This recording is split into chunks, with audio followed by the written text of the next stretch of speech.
Veronica presents the AI Repertory Theatre's production of New World Papers. Book 1, The Historian's Tale, by K.B. Shaw.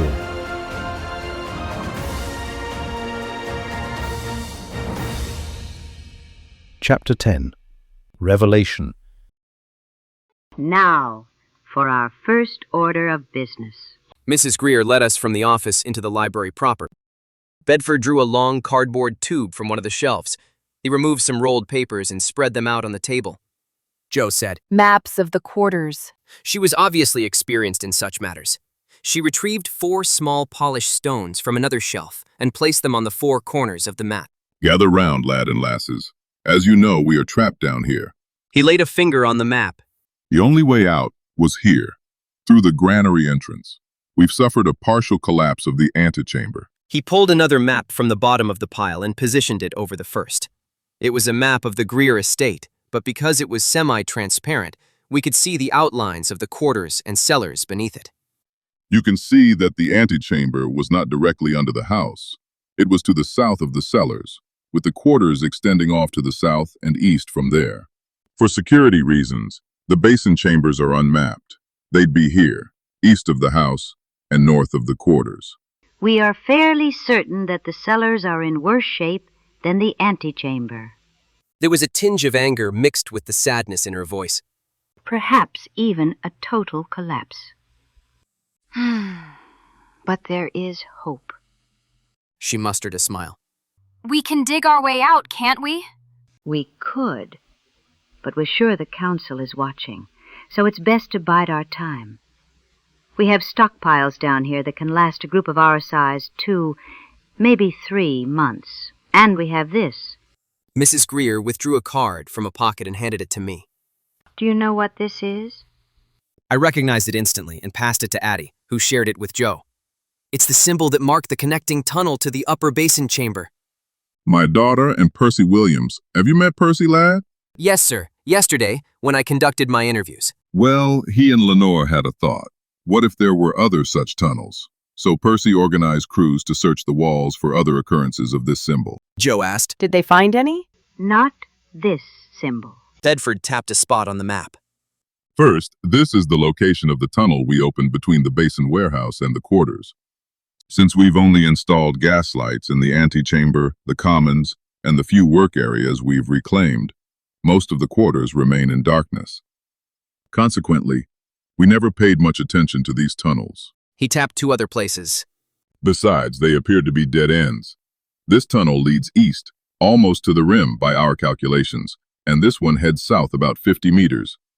The usually calm Mrs. interrupted him, her eagerness betraying her excitement. They dead end in bedrock, and each has a unique symbol etched in the center. I tapped a 4th spot on the map, another secluded dead end. And this? Good eye, lad. That is the most secret of secrets known only to the missus and me. And now you.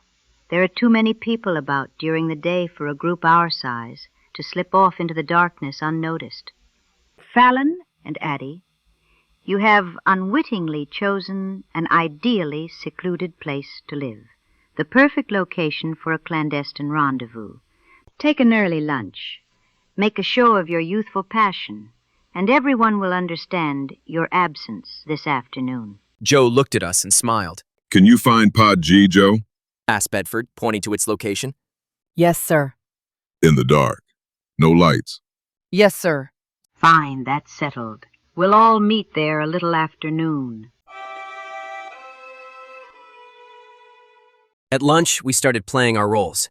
Addie and I came out as an off-contract couple, while Joe was felled by one of her headaches, a real, if occasional, condition she suffered. After a quick meal interrupted by pecks on the cheek, hand-holding, and general mooning about, Addie and I made our wink and a nod excuses to sneak off. We were waiting at the mouth of the pod tunnel when Joe arrived a few minutes before noon, clothed all in black. She was a smart woman. Mrs. Grier and Bedford dissolved out of the blackness 10 minutes later. Bedford carried the tube with the maps. Good, you're all here. Follow us. This way. In a few days, we won't have to sneak off like this. I'm sure that all 3 of us struggled to remember the path we took. I wasn't sure that even my memory would be sufficient to help me find my way in total darkness. We meandered down a maze of passages, each of us dragging one hand along the wall to keep us on course. It'll take you a few trips to remember how to get here in the dark. 100 meters down one tunnel, we came to a dead end. I heard the sound of rocks being moved, then the scrape of metal on metal. A small door opened on the wall about chest high, exposing a series of lights laid out in a grid of 3 columns by 4 rows. The top row read 1, 2, 3, followed by 4, 5, 6, then 7, 8, 9. The last row was a pound sign, a 0, and an asterisk. They were like nothing I'd ever seen before, and bright enough to illuminate our faces.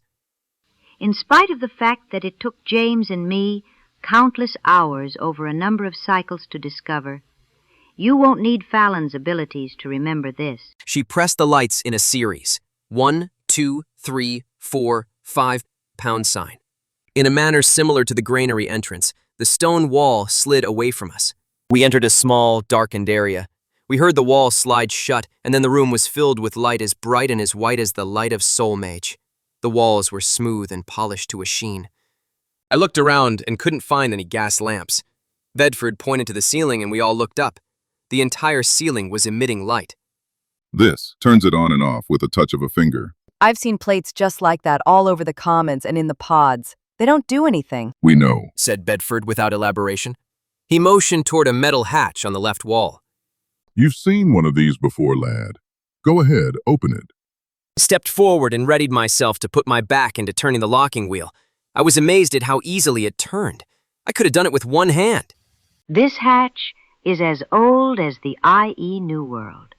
I understood the implication, but Addie and Joe were puzzled by the reference.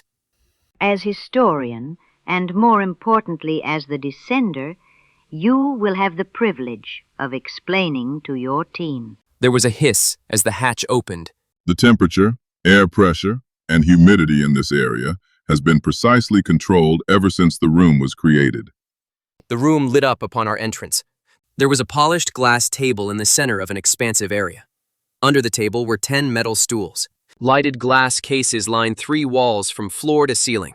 We browsed along the walls, wondering at the artifacts, books, and unknown items the cases contained. What are these? Addie was shuffling through papers she found on the table. They're Fallon's drawings, aren't they? Yes, they are. Joe moved beside her to see for herself. Oh my, how horrible, all those rows of gaping teeth. Are these real? Did you see all this in the basin? I went to the table and sorted the drawings into 2 groups. These were in the basin. I gave Mrs. Grier a questioning look. She nodded her assent. And these were in the below. They both gasped at the words. That was the lad's mission, don't you see? To show us what's in the below. And what did you find? I separated the images of the IE New World from the other drawings. This, You better pull up a stool. said Mrs. Grier as she sat down at the table. The boy has quite a story to tell. Bedford broke the silence that had filled the room when I finished recounting my descent into the below. Now that's history, lad. Full of life. Personal.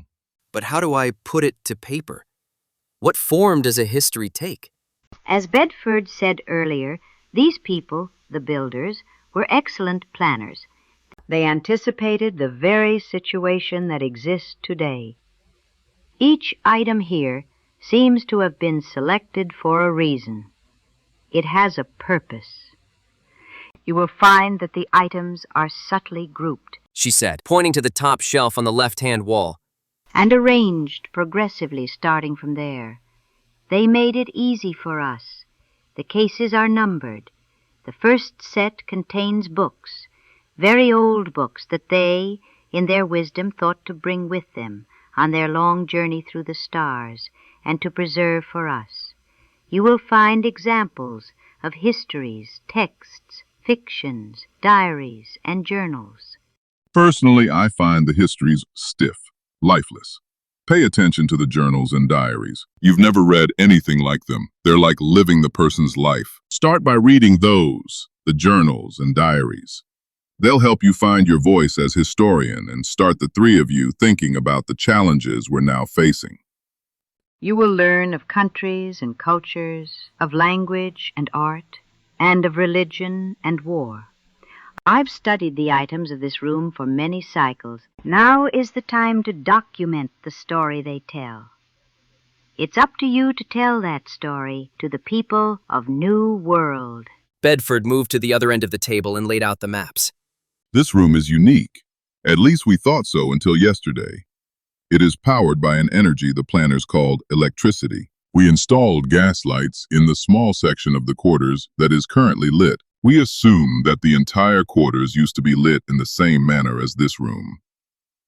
We also found what might be controls on the walls all over the commons, shop areas, and dormitory pods. But we never found the source of the electricity or figured out how to turn it on. Mrs. Grier pointed to the southern tunnel. The symbol on this wall looks like a bolt of lightning. We all exchanged excited looks. And the symbol on this wall is two birds. Could it be a way out? We think so. Said Bedford, a gleam in his eye.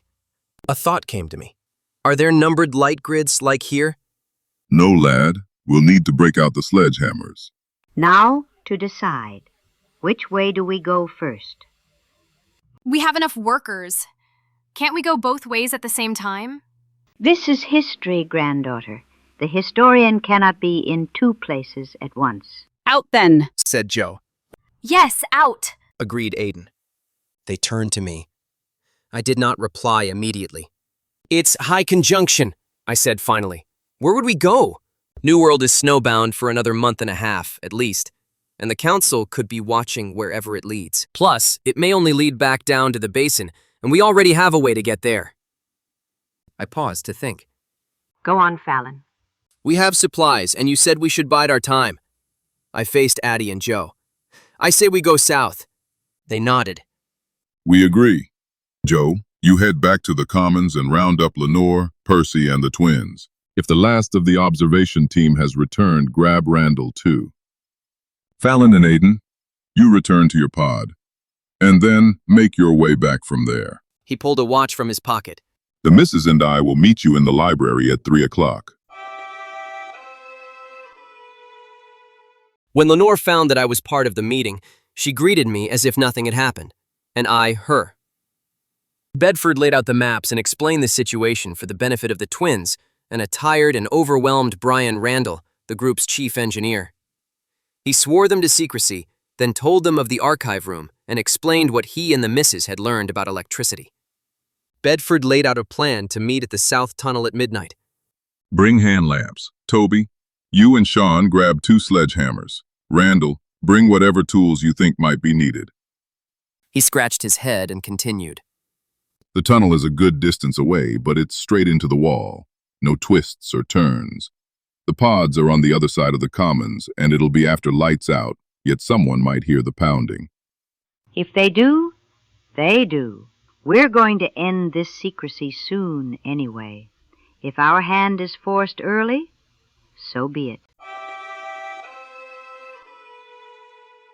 Sean and Toby stood with hammers in hand as the rest of us directed our lights at the lightning bolt symbol on the wall. The tunnel practically echoed with the sound of our collective heartbeats. On Mrs. Grier's nod, they raised their tools.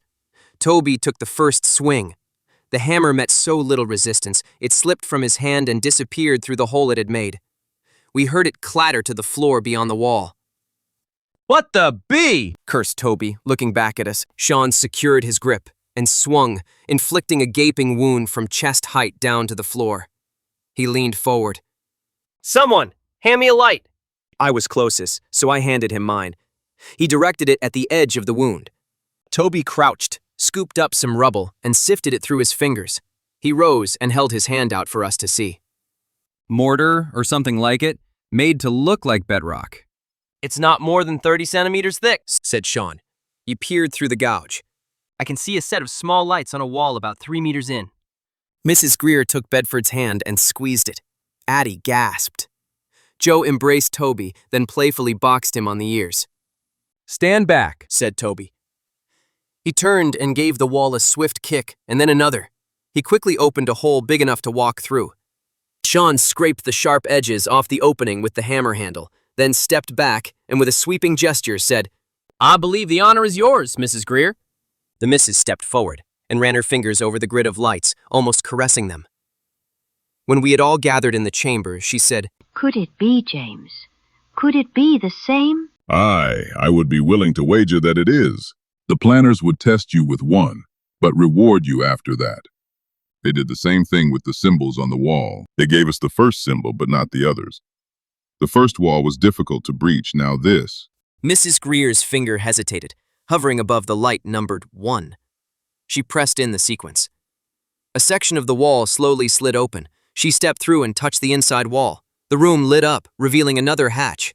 Our excitement was palpable as Bedford turned the locking wheel. There was no hiss this time. No lights came on as we entered. We all shone our lights over the walls, revealing a long room about 4 meters wide, with another hatch at the far end. Our hatch was close to the right-hand wall, which held a static box. Percy cranked it to full power, and we turned our lamps off. Our small band drifted toward the far hatch, examining the room as we went. The left wall reminded me of the room that led out into the basin. It had tool bays, shelves of gear, and benches to sit on. Nearer the far hatch, heavy coats with hoods hung on the wall. They had the look of our winter coats, but the feel of our rain gear. May I? Asked Lenore as we reached the second hatch. Of course, my dear. Lenore struggled a bit to turn the wheel. It was not as pristine as the others. There was a bit of a pop when it unsealed, and it kicked inward, almost knocking her off her feet. I caught her. We were immediately assaulted by a blast of cold, damp air. Toby put his shoulder to the door and Sean cranked the wheel as soon as it was closed. "Seems this gear is here for a reason," said Randall as he began sorting through the shelves. We all followed his lead. It was going on 2 in the morning when we finally reopened the outer hatch. The passageway ahead of us was dark, but it was equipped with static lights strung in runs like those down in the basin. A low sound echoed down the tunnel. We walked for more than 2 hours, the sound getting louder with each step. The noise was deafening when we reached a stairway leading down. We descended single file, Bedford in the lead, me second, and the twins in the rear. It felt familiar, almost reassuring. The steps brought us to a long, railed gallery that overlooked a vast, dark cavern. The roaring sound was unmistakable to everyone but me.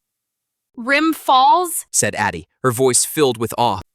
Jo switched on her hand lamp and leaned over the railing to look down. Suddenly, the railing tore loose from the wall and gave way. Jo began falling into the void. Toby's hand shot out, reaching for her. It slid down her body as she fell forward, down her back, down her leg, as he tried desperately to gain purchase. His fingers contacted the top of one of her boots. Just as she was about to slip away, his fingers clutched her ankle. Her weight pulled him to the gallery floor as her body slammed against the wall. Sean and Lenore reacted quickly, but it was too late. Jo's foot slipped from the boot, and she was gone. "Joe!" Bellowed Toby. He began to sob. The rest of us stood in stunned silence. It had happened so quickly. Stand back from the railing. We don't want to lose anyone else.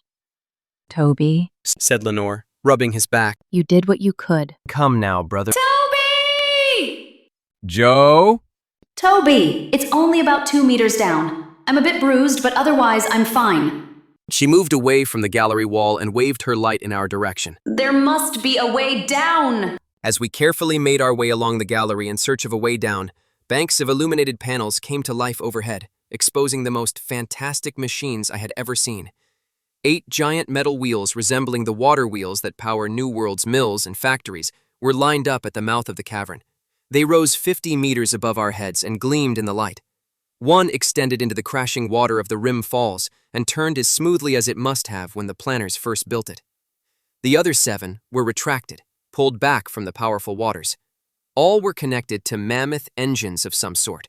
The one paired with the moving wheel thrummed. We located a stairway and soon found ourselves on the main floor. Toby took Jo in his arms and kissed the scrapes on her face. Jo's fall may have triggered the lights somehow, but there were bigger things to think upon. We wandered among the machines, gawking, enthralled, and indifferent to the cold. The engines were 3 stories tall and girdled with walkways.